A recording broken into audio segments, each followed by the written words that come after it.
राजस्थान के मिशन 2023 में 50 से कम उम्र के युवाओं के ज्यादा मौके देने के कांग्रेस के ऐलान के साथ ही अटकलें लगने लगी हैं कि कई वरिष्ठ विधायकों के टिकट अगले विधानसभा चुनाव में कट सकते हैं। सियासत में हर बार बदलाव होता है और कुछ नया करने के लिए होता है, लेकिन ये बदलाव सियासी तस्वीर भी बदल देती है। और अब इसी कड़ी में चुनाव से पहले राजस्थान में ज्यादा से ज्यादा युवाओं को मौका दिए जाने की भी बात कही जा रही है। कांग्रेस ने युवाओं को आगे लाने का ऐलान भी कर दिया है। लिहाजा ऐसे में राजस्थान कांग्रेस के कई विधायकों और मंत्रियों के टिकट कटने के भी संकेत मिल रहे हैं। मीडिया में खबरें ऐसे भी हैं कि कांग्रेस खेमे के 106 विधायकों में से 75 विधायकों के टिकट पर संकट है। गहलोत सरकार में कांग्रेस के विधायकों की जहां औसत उम्र 57.7 साल के आसपास है, वहीं 106 में से 75 विधायकों और 26 मंत्रियों की उम्र भी 50 से ज्यादा है। ऐसे में युवाओं को तरजीह मिलने पर आधे से ज्यादा मौजूदा विधायकों पर टिकट कटने की तलवार लटक रही है और ऐसे में ये बदलाव कांग्रेस के लिए आसान नहीं होगा। हालांकि कांग्रेस द्वारा बाहर की एजेंसी से कराए गए सर्वे में भी पार्टी के कई विधायकों की रिपोर्ट सही नहीं आई थी। प्रदेश प्रभारी सुखजिंदर सिंह रंधावा ने करीब 2 महीने पहले ही 1-to-1 मीटिंग में ऐसे विधायकों को अलर्ट कर दिया था कि या तो वो अपनी रिपोर्ट सुधार लें, अन्यथा इस बार टिकट कटाने का मन बना लें। आपको बता दें कि राहुल गांधी की मौजूदगी में कांग्रेस ने पिछले साल उदयपुर के चिंतन शिविर में संकल्प लिया था कि पार्टी में युवाओं को ज्यादा से ज्यादा मौके दिए जाएंगे। सत्ता और संगठन दोनों में ही 50 साल से कम उम्र के 50% लोग होंगे। राहुल के बाद प्रभारी रंधावा और अब सीएम के उसी लाइन पर चलने से कांग्रेस में एक बार फिर से युवा और उम्रदराज नेताओं की बहस छिड़ गई है, वो भी उस दौर में जब युवा और अनुभवी नेताओं के बीच प्रदेश में आपसी खींचतान चरम पर है। एक और युवा तुर्क सचिन पायलट का खेमा ताल ठोक रहा है, तो दूसरी ओर सबसे अनुभवी सीएम गहलोत के समर्थक हैं। कई वरिष्ठ विधायक अगला चुनाव लड़ना चाहते हैं। प्रदेश में गहलोत सरकार की बात करें तो कुल 106 विधायकों में से 30 मंत्री और 3 महिलाएं मंत्री हैं। इन मंत्रियों में से 26 ऐसे हैं जिनकी उम्र 50 या फिर उससे अधिक है और 50 से कम आयु वाले सिर्फ अशोक चांदना, भंवर सिंह भाटी, टीकाराम जूली और सालेह मोहम्मद हैं। कुल कांग्रेस विधायकों में से 75 विधायक ऐसे हैं जिनकी उम्र 50 साल या उससे ज्यादा है। कांग्रेस विधायकों की औसत उम्र 57.7 वर्ष है और वहीं मंत्रिमंडल में तो ये और भी ज्यादा है। कांग्रेस के मंत्रिमंडल की औसत उम्र 60.66 वर्ष है। कांग्रेस के लिए सिर्फ 31 विधायक ही ऐसे हैं जिनकी उम्र 50 साल से कम है। गुटबाजी में फंसी कांग्रेस के 2 धड़ों का उम्र के हिसाब से आकलन करें तो सचिन पायलट के खेमे में या उनका समर्थन करते दिखे विधायकों में युवा ज्यादा है। 30 से 50 की उम्र के विधायकों की बात करें तो इनमें कई ऐसे विधायक हैं जो सचिन खेमे में हैं।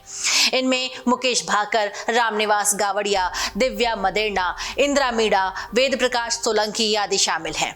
दूसरी ओर गहलोत गुट के ज्यादातर विधायक उम्रदराज हैं।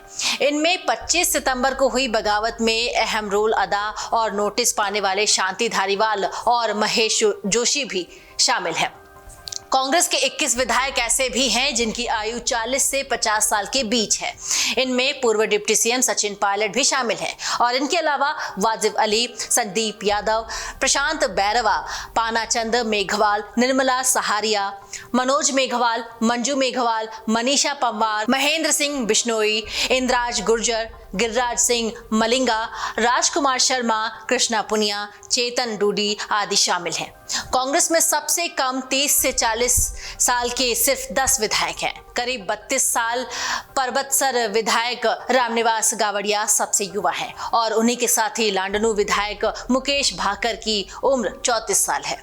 महिला विधायकों में इंदिरा मीणा और ओसिया विधायक दिव्या मदेरना भी इसी कैटेगरी में है। कांग्रेस में सबसे ज्यादा 30 विधायकों की उम्र 50 से 60 के बीच में है और इनमें कांग्रेस के प्रदेशाध्यक्ष गोविंद सिंह डोटासरा और पंजाब के प्रभारी हरीश चौधरी भी शामिल हैं। इनके अलावा इस लिस्ट में वीरेंद्र सिंह, सुदर्शन सिंह रावत, सोफिया जुबैर, रोहित बोहरा, रीटा चौधरी, रफीक खान, पदमराम मेघवाल, मीना कंवर, लखन सिंह, कृष्णराम बिश्नोई के भी नाम हैं। 50+ वाले विधायकों में जो खिलाड़ी लाल बैरवा, जोगिंदर अवाना, हाकम अली खान, अनिल शर्मा, अशोक बैरवा, अमीन कागजी, अमर सिंह जाटव, महेंद्र चौधरी के नाम शामिल हैं। और इस बीच मुख्यमंत्री अशोक गहलोत ने युवा कांग्रेस के नेताओं को जो संदेश दिया है वो एक तरह से प्रदेश प्रभारी के बयान की ही अगली कड़ी मानी जा रही है। गहलोत का कहना है कि सीनियर नेता भले ही अपनी सीट न छोड़ें, लेकिन युवा पूरे जोर शोर से अपनी दावेदारी जताएं, इसका उन्हें फायदा भी मिलेगा। और क्योंकि पार्टी ने 50 से कम आयु के युवाओं को ज्यादा मौके देने का मन बनाया हुआ है। सीएम से पहले प्रदेश प्रभारी रंधावा ये कह चुके हैं कि बड़ी उम्र वाले लोगों को खुद ही कुर्सी का मोह त्याग देना चाहिए, इसमें कहने की जरूरत नहीं पड़नी चाहिए। कांग्रेस ऐसी पार्टी है जो युवाओं को मौका देती है। विधानसभा चुनाव के लिए युवाओं को आगे बढ़ाना दरअसल सीएम गहलोत की रणनीतिक पहल है और उनके द्वारा प्रस्तावित युवा विधायकों के जीत कर आने और पार्टी को बहुमत मिलने से उनके फिर सीएम बनने के अवसर ज्यादा होंगे, क्योंकि उनके मुकाबले कद्दावर नेता मैदान में नहीं होंगे और सीएम के लिए कांग्रेस में कोई आयु सीमा तय नहीं है। अभी कांग्रेस की 4 राज्यों में सरकार है और सभी जगह उम्रदराज सीएम है। हाल ही में जीते कर्नाटक के सीएम सिद्धारमैया 75 साल के हैं और गहलोत 71 साल के हैं। छत्तीसगढ़ के सीएम भूपेश बघेल 61 साल और हिमाचल के सीएम सुखविंदर सिंह सुक्खू 59 साल के हैं। कर्नाटक से लेकर छत्तीसगढ़ और राजस्थान में young guard versus old guard की लड़ाई वक्त बेवक्त चरम पर दिखाई देती रही है। और बात राजस्थान की करें तो सचिन पायलट लगातार ताल ठोकने में जुटे हुए हैं, तो वहीं सचिन पायलट के साथ युवा नेताओं की कतार भी लंबी दिखाई देती है। ऐसे में अटकलें चल रही हैं कि इस बार कांग्रेस युवा और जिताऊ उम्मीदवार को ही टिकट देने के मूड में है। हालांकि ये अटकलें मात्र हैं और हाल ही में कराए गए एक सर्वे के दौरान विधायकों की हालत पतली नजर आई है, जिसके बाद कांग्रेस प्रदेश प्रभारी सुखजिंदर सिंह रंधावा ने भी कई विधायकों को 1-to-1 मीटिंग के दौरान सचेत भी कर डाला है। लिहाजा ऐसे में माना जा सकता है कि चुनाव से पहले एक बार टिकट को लेकर सियासी दौड़ भाग देखने को मिल सकती है। अमर उजाला अब आपके टीवी पर भी। अपने स्मार्ट टीवी पर YouTube पर सर्च करें अमर उजाला, चैनल सब्सक्राइब करें और देखें ताज़ा खबरें, वो भी HD क्वालिटी में। और हाँ, बेल आइकन दबाना ना भूलें ताकि हर खबर हो आपके घर। अमर उजाला, निष्पक्ष, निर्भीक, निरंतर।